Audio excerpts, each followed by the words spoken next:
That's the story of Raquel and Ubirajara. Alone with a clay pot in her arms, she followed paths that no one else crossed.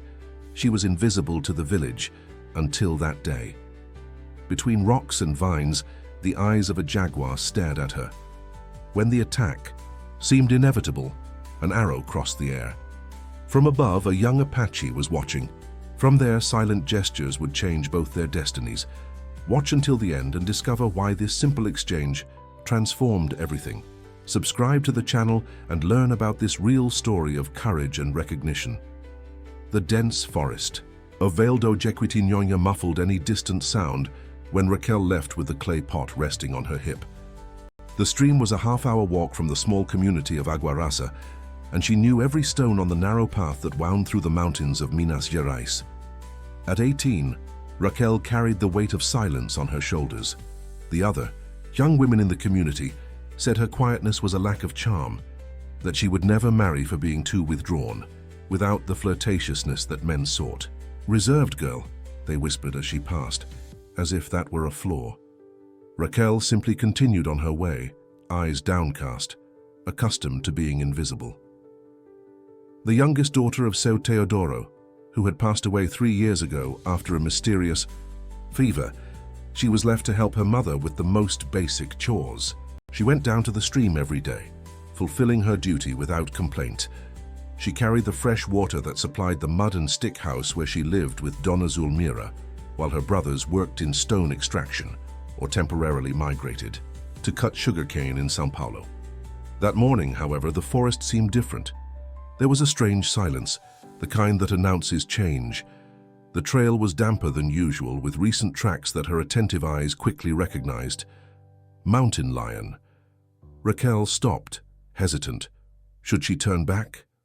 But if she returned empty-handed, it would be one more reason for the malicious comments that already pursued her. She decided to continue, quickening her pace.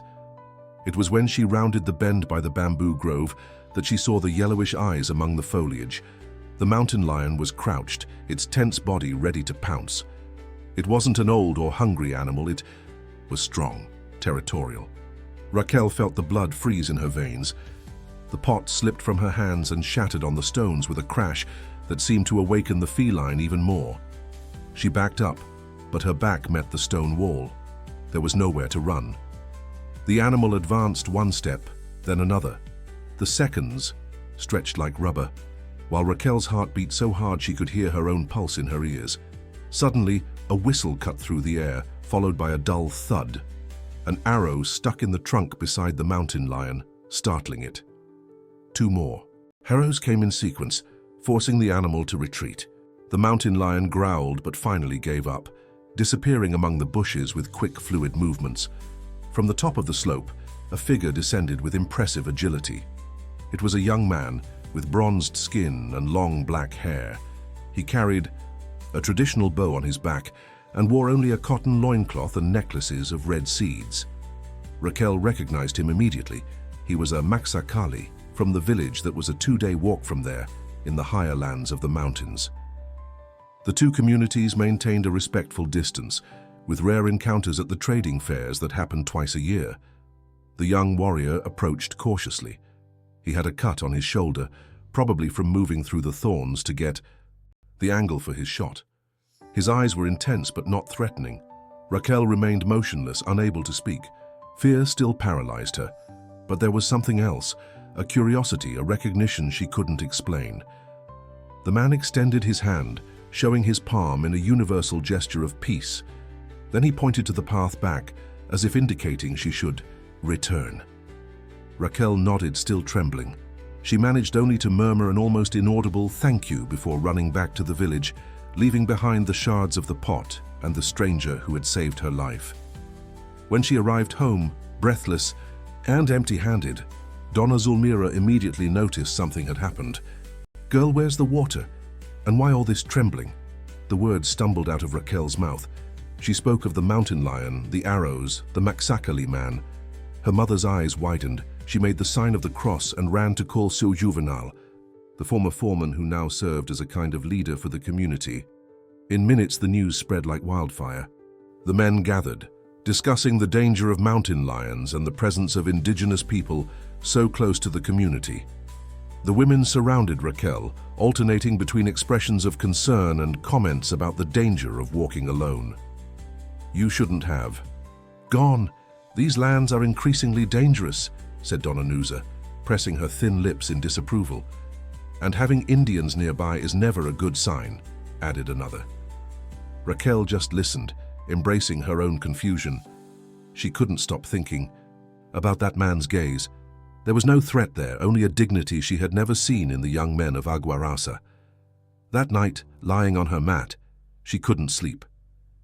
She relived every second of the encounter, every detail of the warrior's face, and that's how she made a decision that would change everything. She needed to thank him properly. The next morning, while everyone was still asleep, she set aside a piece of cornbread, some medicinal herbs she knew, and strips of clean cloth. She hid everything in a small bundle and left before the day had fully dawned. The path to the meeting place seemed different under the first light of day. Raquel moved attentively to each movement among the trees, each rustling of leaves. She reached the point where the pot had broken and sat on a flat stone. She would wait as long as necessary. The hours passed slowly. The heat was beginning to intensify when she finally heard footsteps. From behind a tree emerged the same young warrior. He seemed surprised to see her there but didn't retreat. He remained at a safe distance, watching her with curiosity. Raquel felt her heart race again, but she gathered courage and extended the bundle with the offerings. "For your wound," she said, pointing to her own shoulder. The man hesitated for a few moments, then approached cautiously. He took the package and examined its contents. He nodded in thanks and, to Raquel's surprise, spoke in Portuguese, with a marked accent, but perfectly understandable. "My name is Ubirajara." Raquel felt a shiver run down her spine. She hadn't expected him to speak her language. "I am Raquel," she replied, feeling strangely at ease. Ubirajara sat a few steps from her and began to apply the herbs to the cut on his shoulder. His movements were precise, like someone who knew the art of healing well. They sat in silence for some time until he asked, "Why did you return?" The question caught her off guard. Why, after all, had she returned? "To thank you," she answered simply. "You saved my life." Ubirajara looked at her intensely. "Many would not return," he said. "They are afraid of the Maxakali people." Raquel lowered her eyes. It was true.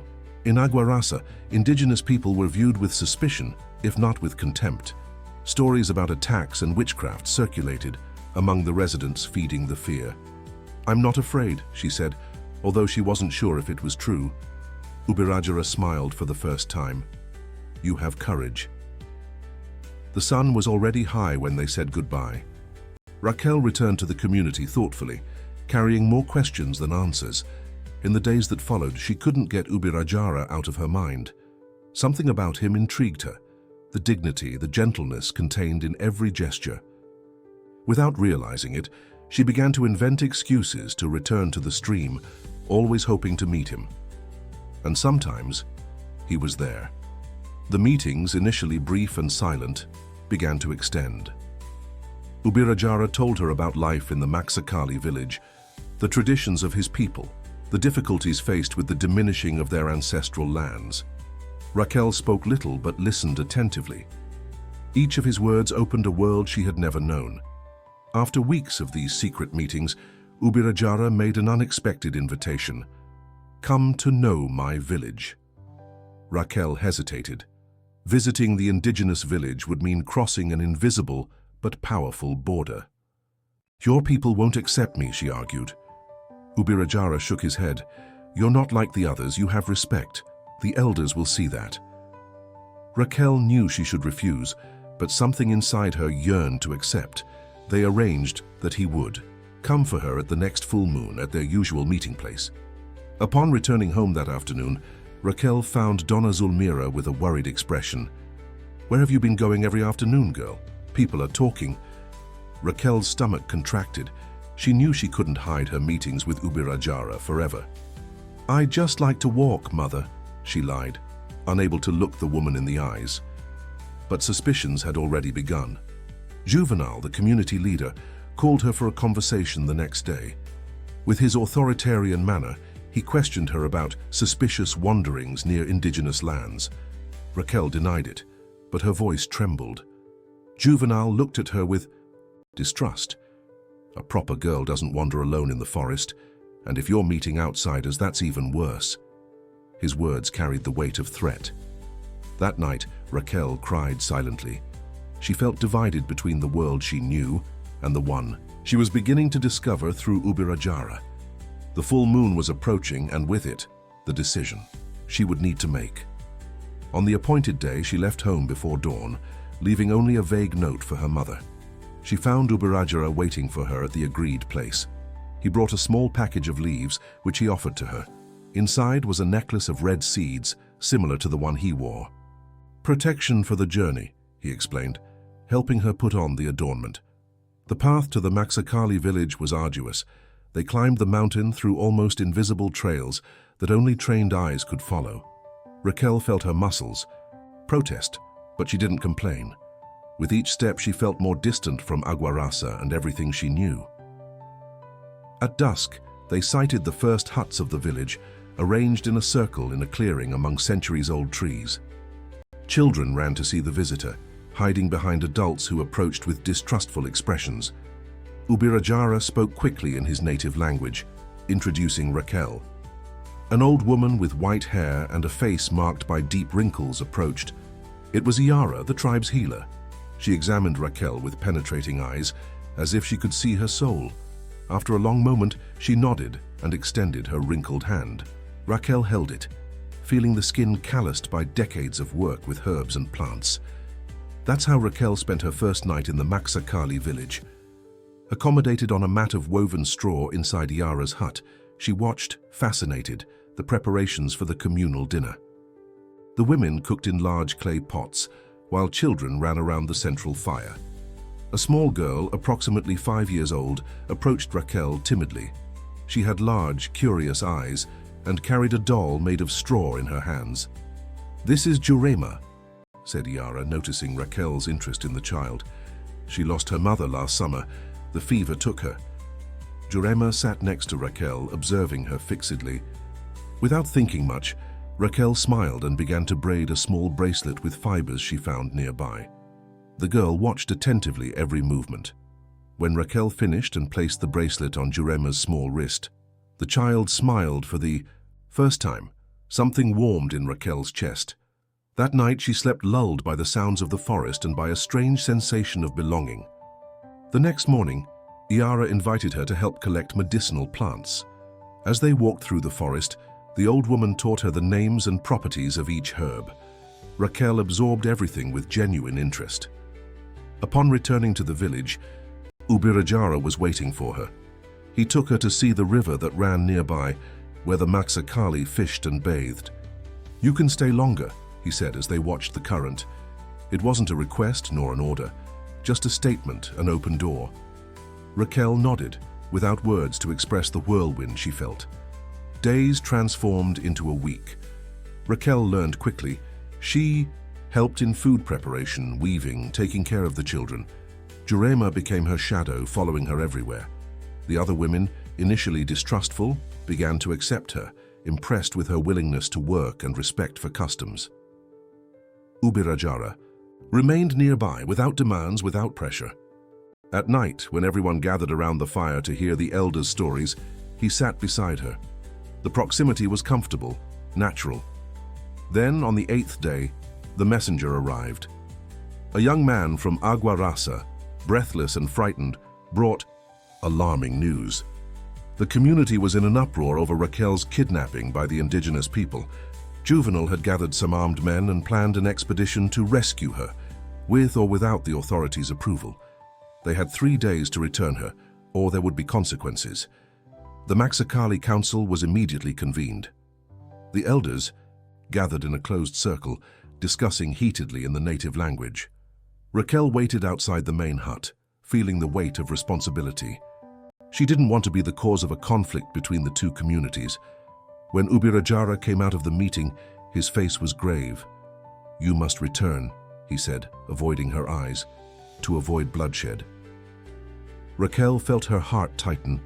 She knew he was right, but the idea of returning to Agua Rasa, of abandoning everything she had discovered in the village, was too painful. "What if I don't want to go?" she asked, her voice almost a whisper. Ubirajara finally looked at her. "Then I'll have to convince the council to fight for you, and I don't know if we would win that battle." That night, Raquel couldn't sleep. She tossed and turned on the mat, thinking of alternatives. In the morning, she communicated her decision. She would return to Agua Rasa to avoid conflict, but not to stay. She would explain the situation, deny the accusations, and return to the village of her own free will. Yara, who listened attentively, spoke for the first time about the subject. "The men of your village won't accept it. For them, a woman doesn't choose her path." Raquel knew the old woman was right, but she had to try. "I have to go," she insisted. "If I stay here against their will, there will never be peace." Before leaving, Yara gave her a small leather bag containing herbs and crystals. "For protection," she explained. Jurema cried when saying goodbye, clinging to Raquel's legs. "I'll come back," she promised, swallowing her own tears. Ubirajara insisted on accompanying her halfway. They walked in silence, each step heavier than the previous one. When they reached the point where they should separate, he held her hands. "You have 3 days," he said. "If you don't return, I'll come for you." It wasn't a threat, but a promise. Raquel's arrival in Agua Rasa caused commotion. She was received with a mixture of relief and recrimination. Donna Zulmira cried, alternating between tight hugs and reprimands. "How could you do this to us, girl? I thought you had died." Juvenal organized a meeting in the small community church. All the residents attended, anxious to hear the account of the prisoner of the Indians. Raquel faced the accusing glances with a calmness she didn't know she possessed. She explained about the rescue, the subsequent meetings, the invitation to know the village. She vehemently denied having been kidnapped or mistreated. "I went of my own free will," she affirmed, "and I intend to return." A murmur of indignation ran through the church. Juvenal stepped forward, his face red with anger. "You're bewitched, girl. No one in their right mind would trade our community for a bunch of savages." Some voices rose in agreement. Others remained in embarrassed silence. Donna Zulmira sobbed in the first pew, her face hidden in her hands. "They gave you 3 days to come to your senses," continued Juvenal. "After that, you'll be considered persona non grata in Agua Rasa. Your own mother will have to choose between you and the community." The words fell like stones. Raquel felt the weight of the choice she was imposing, not only on herself, but on everyone she had known since childhood. The 3 days passed in growing agony. Raquel saw in her mother's eyes the reflection of the impossible dilemma she had created. The mornings were filled with dense silences, the afternoons with frustrated attempts at explanations. She tried to describe to Donna Zulmira how life in the Maxakali village overflowed with meaning, how each gesture carried purpose, how for the first time she felt she didn't need to apologize for existing. "There I am seen, Mother," she said with a choked voice, "not as the strange girl who speaks little, but as someone who has value." Donna Zulmira oscillated between painful understanding and despair. Her hands, calloused from work, grasped her daughter's with strength. "I can't lose you too," she repeated, her face marked by the suffering of someone who had already seen her husband depart. "First your father, now you. What will I do alone in this world?" These were questions that had no simple answers. The women of the community avoided Raquel as if she carried a contagious disease. They crossed to the other side of the street when they saw her, made the sign of the cross, whispered about spells and indigenous curses. The isolation was a wound that grew with each hour. Only Maria do Socorro, the midwife with firm hands and wise eyes who had brought half the inhabitants of that valley into the world, had the courage to approach. She knocked on Donna Zulmira's door on the second day, bringing a cornmeal cake and herbs to calm the nerves. She asked to speak alone with Raquel. In the backyard, among the chickens that pecked distractedly and basil plants that perfumed the air, Maria do Socorro was direct. "Girl, the heart has reasons that reason doesn't know," she said, citing a saying she had learned from her own grandmother. Her voice had the rough texture of truth. I've seen many girls follow the path that others traced for them and wither like flowers without water, but I've also seen the price paid for challenging what everyone considers right. Her penetrating eyes studied each of Raquel's reactions. Are you willing to pay that price? The question hung in the air like the smoke from the incense the midwife lit for her deliveries. Raquel didn't answer immediately, but something in her gaze already carried the decision. On the eve of the final deadline, Juvenal called another meeting in the parish hall. The zinc roof amplified the afternoon heat, creating a suffocating atmosphere that matched the tension in the air. This time, there was no room for debates. The tone was of ultimatum, the words sharp as machetes. "Tomorrow at dawn," he announced, with his voice raised to silence the murmurs, "the men of this community will go to the indigenous village to clarify the facts and bring justice." His eyes fixed on Raquel. "If we find evidence of witchcraft, coercion, or any malignant influence over one of ours, we will take the necessary measures." What those words meant was clear to everyone. It wouldn't be a reconciliation visit, but a punitive expedition.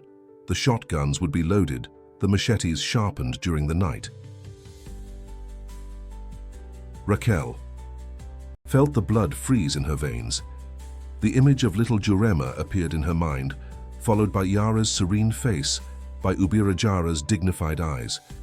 She couldn't allow them to be attacked because of her. The conflict that was announcing itself could result in bloodshed, in lost lives.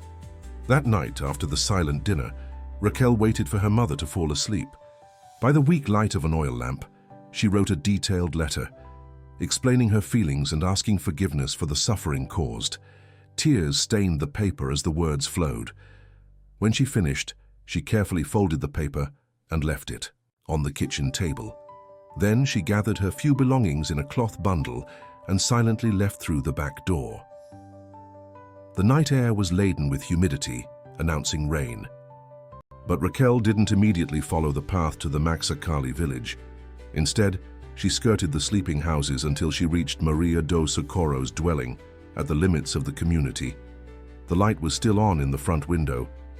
The midwife received her without showing surprise, as if she had been expecting her visit at that hour. "I need your help," said Raquel, her voice firm despite her racing heart. "I want to avoid a conflict that could cost lives." Maria do Socorro indicated a chair next to the wood stove where a tea of herbs was slowly boiling. She served 2 mugs and sat down to listen. Raquel explained her plan, elaborated during the agonizing hours of the last days. The midwife listened in silence, her wrinkled face impassive. When Raquel finished speaking, Maria do Socorro nodded gravely. "It's risky, girl. That mistake could cost dearly." Her eyes studied the determined face before her.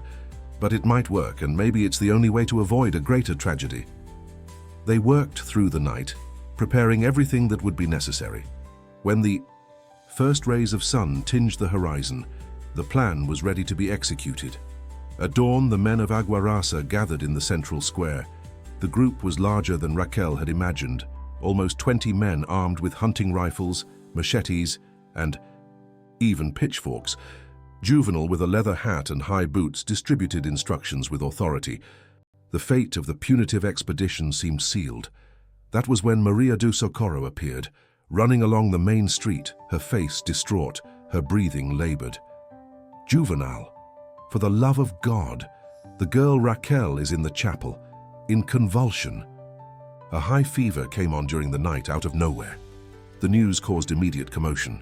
Women came to doors, men looked at each other in confusion. The group, so determined before, hesitated. Juvenal tried to maintain authority. "The expedition can't wait. Let the women take care of the girl." But Maria do Socorro didn't back down. "There's the same fever that took Seu Teodoro and 5 others last year. Quick and deadly as snake venom. If you leave now, she won't be alive when you return." The words hit their target. The memory of the mysterious fever that had plagued the community in the past was too alive to be ignored. Reluctantly, Juvenal ordered them to follow to the chapel. There they found Raquel lying on a wooden bench, apparently unconscious. Her face was as pale as wax, her breathing irregular and shallow. Mild convulsions shook her body from time to time. Maria do Socorro moistened her lips with water, shaking her head with a grave expression. "I think it was a punishment," she murmured for all to hear, "for having gone to that forbidden place. The fever came as a divine warning." Juvenal examined the young woman with evident suspicion. His small eyes narrowed even more. "How do we know she's not pretending? It seems too convenient." Maria do Socorro rose indignant. Her 40 years of service to the community gave weight to each word. 40 years helping births and deaths in this valley, and you doubt my diagnosis? Touch her forehead if you dare. The leader hesitated, then extended his calloused hand and touched Raquel's forehead. He withdrew it immediately, surprised by the heat emanating from her skin. What he didn't know, what no one besides the midwife and Raquel herself knew, was that Maria do Socorro had applied a paste of pepper, ginger, and other herbs that perfectly simulated the symptoms of fever, including the intense heat on the skin. "If you want to lead an expedition while this girl departs this world, go ahead," challenged the midwife, her voice loaded with moral authority. "But don't count on God's blessing or the respect of this community. Her blood will be on your hands." The words hit their target like accurate arrows. No one wanted to bear the guilt of abandoning a dying person, especially the daughter of Donna Zulmira, a widow respected by all. The expedition was reluctantly postponed, and Raquel was carefully carried to Maria do Socorro's house, where she would receive proper care. Donna Zulmira followed, her daughter, undone in tears, holding her cold hand and whispering prayers. News of Raquel's serious illness quickly reached the Maxakali village, carried by a boy whom Maria do Socorro had secretly hired. The boy, son of a poor family from the surroundings who owed favors to the midwife, ran through shortcuts known only to those born in those mountains. At nightfall, when vigilance over the midwife's house had diminished, Ubirajara appeared at Iti, the back door like a silent shadow. His normally impassive face was tense with concern. His eyes, always alert, looked for signs of danger. Maria do Socorro received him with a finger to her lips, indicating absolute silence. With precise gestures, she led him through the darkened house to the room where Raquel waited, already recovered from the false fever, washed and ready for the escape. The reunion was brief and intense. There was no space for long explanations or emotional goodbyes. Each minute was precious. The plan, in its risky simplicity, depended on quick execution. Raquel would pretend to have passed away during the night, victim of the mysterious fever that had already taken other residents. Maria do Socorro would provide a symbolic burial the next morning, with a sealed coffin full of rocks and earth. Meanwhile, protected by darkness, Raquel and Ubirajara would follow secondary trails to the Maxakali village, where she would begin her new life. Before leaving, however, Raquel made one last request. She needed to see her mother, to personally explain her decision. It was risky, but necessary. Maria do Socorro hesitated, but finally yielded. She brought Donna Zulmira to the room, having first explained the situation. The meeting was as painful as only farewells can be. The mother cried upon learning of her daughter's decision, but something in her tired eyes demonstrated an understanding that went beyond words. "You were always different, girl," she said, caressing Raquel's face with trembling fingers. "Since you were little, you had a gaze that saw far. Perhaps this is indeed your path, far from here." Raquel hugged her mother tightly, smelling the familiar scent of anise and homemade soap. "I'm not abandoning you," she whispered. "I'm seeking where I can be who I truly am." They promised to keep in touch through Maria do Socorro, who would serve as a bridge between two worlds so geographically close, but so distant in everything else. In the Maxakali village, news of Raquel's definitive arrival stirred emotions. The council met immediately in the central hut, where important decisions were made. Elders with white hair and faces marked by time debated at length in the native language, weighing risks and benefits. Iara, the healer respected by all, spoke last, as was her right. Her words in defense of Raquel resonated in the hut like an ancient chant. "She chose our people, our customs, our way of life," she argued, her eyes bright with wisdom. "She abandoned everything she knew to be among us, and she brings with her knowledge of the white world, that can strengthen our people in difficult times. After intense deliberation, the council reached a unanimous decision. Raquel would be accepted as a full member of the tribe, receiving Atis's new name and passing through the sacred initiation ritual. The ceremony was held 3 days later, under the silver light of the full moon that bathed the central clearing of the village. All the Maxakali gathered in a circle, dressed in their ceremonial adornments. Wooden drums marked the rhythm, while Raquel, covered only by a simple tunic of cotton dyed with anato, was led by Iara to the center. There, her body was painted with traditional designs, lines, dots, and geometric forms that told ancestral stories and offered spiritual protection. She received a headdress of colorful feathers from macaws and toucans, symbol of her new identity. And finally, under the sacred chants, she was baptized as Jandira, which means honeybee in the Maxakali language, she who works tirelessly and produces sweetness. Jurema, the little orphan who had become attached to Raquel since her first visit, didn't leave her side during the ceremony. Her large eyes shone with admiration and joy. When everything ended, she was the first to call her by the new name, hugging her legs tightly. The seasons succeeded each other, marked by harvests, rains, and seasonal rituals. Jandira integrated completely into the life of the village. She learned the language with surprising ease, absorbed the customs, practiced the traditions with genuine respect. Under Iara's patient guidance, she became her apprentice in the art of healing. Her knowledge of the valley's plants, inherited from her mother and improved during the long solitary walks of her youth, combined with the ancestral wisdom of the Maxakali, resulted in new curative formulas that impressed even the most skeptical. Ubirajara and she developed a relationship that transcended words. There was no formal marriage ceremony, just the natural recognition accepted by the whole community that they belonged to each other as the river belongs to the valley.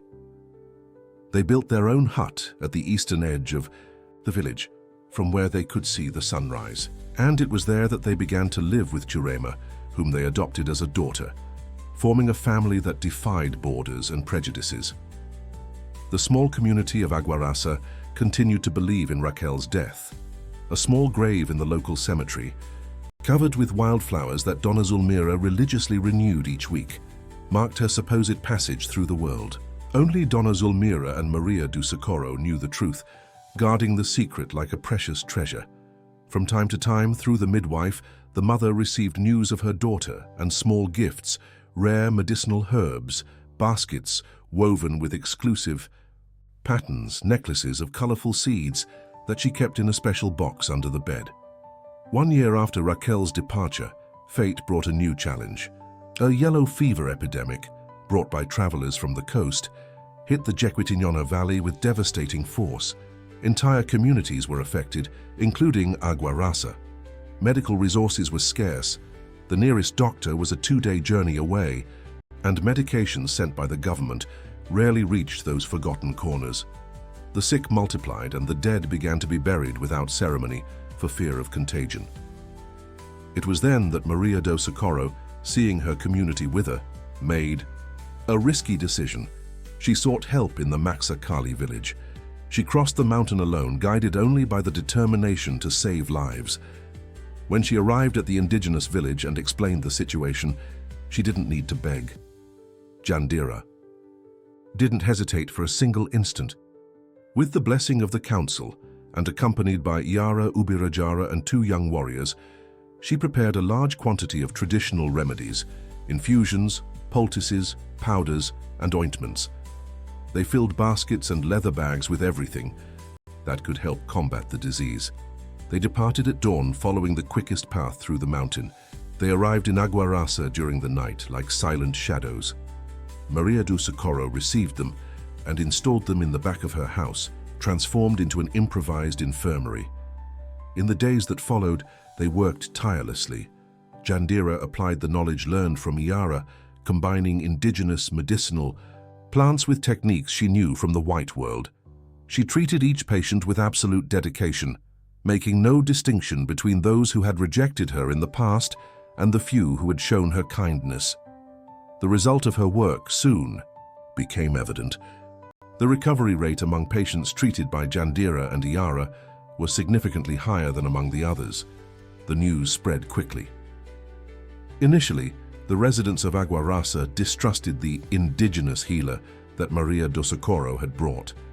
They refused to be treated by someone of savage blood, preferring to trust in traditional prayers and blessings.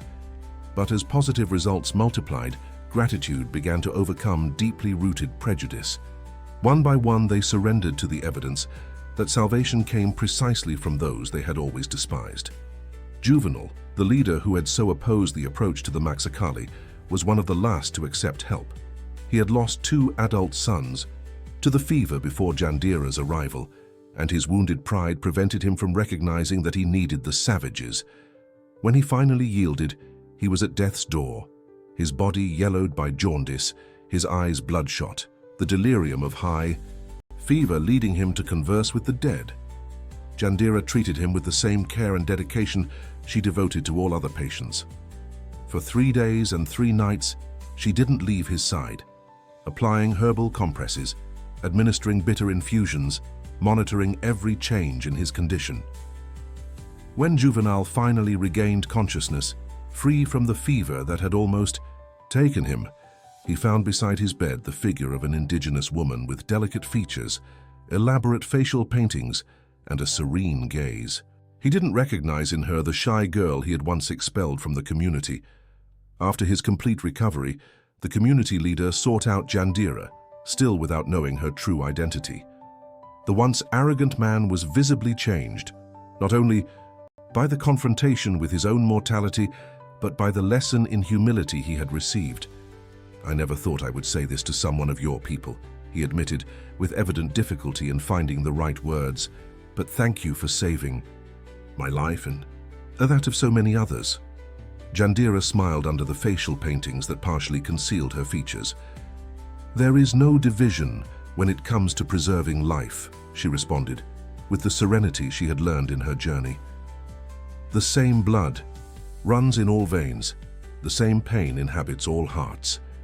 When the epidemic finally receded, leaving deep scars in both communities, Maria do Socorro realized there was a unique opportunity to build permanent bridges. With the moral authority gained during decades of service, she convened a historic meeting between the leadership of Agua Rasa and the Maxakali representatives. The meeting took place on the neutral ground of the small chapel, where months before, Raquel had died in the staging that had saved so many lives. It was in this solemn moment that Jandira finally revealed her true identity.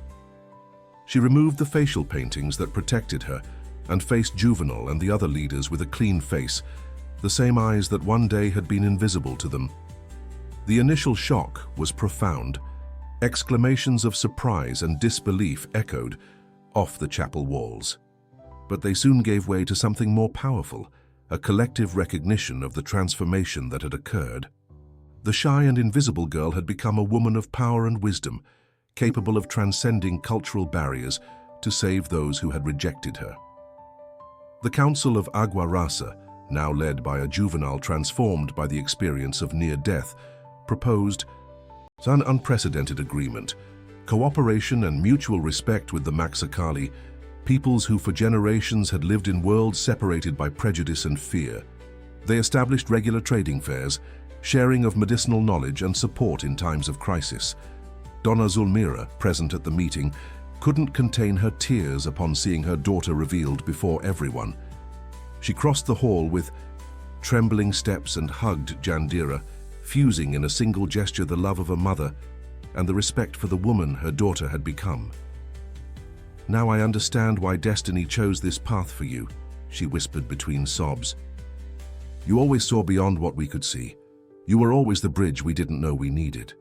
Jandira returned to the Maxakali village no longer as a fugitive who had abandoned her world, but as a bridge builder between previously irreconcilable realities. Alongside Ubirajara and little Jurema, who grew strong and wise under their care, she continued her work of healing and integration. In the years that followed, young people from Agua Rasa began to visit the village to learn about medicinal plants, while Maxakali children attended the newly built rural school. The girl who had once been invisible to her own community had become a living symbol of transformation and courage, proof that unexpected paths are often those that teach us most about our own humanity. And on full moon nights, when the two communities gathered to celebrate their new alliance with dances, songs, and sharing of food, it was beside Ubirajara that Jandira sat, observing with silent gratitude the miracle they had built together. Not just a family, but a new way of existing in the world. If you were moved by this journey of courage and transformation, share this experience. Leave your like, subscribe to the channel, and tell us in the comments which moment touched your heart most deeply. After all, as Jandira taught us, it's the bridges we build between different